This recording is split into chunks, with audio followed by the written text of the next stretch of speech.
a lokacin da muke ganin waɗanda muke so na nesa da mu,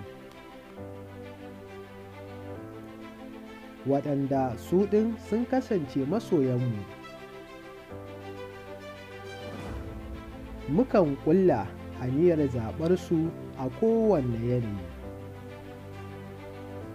domin tsare rayukan al'umma da kare martabarsu yayin zaɓe.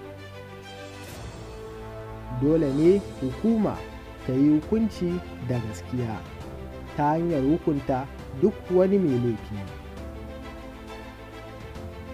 Domin tabbatar da adalci, dole ne masu hukunci su yi hukunci da gaskiya ta hanyar barin doka ta yi aiki a kan kowa.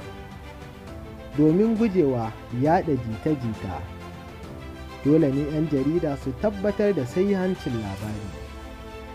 Domin gujewa tashin hankali, dole ne a tabbatar da dimokuraɗiyya.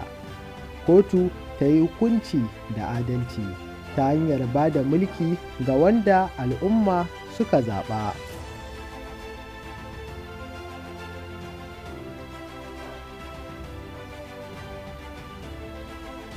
Mu haɗa kanmu domin ci gabanmu.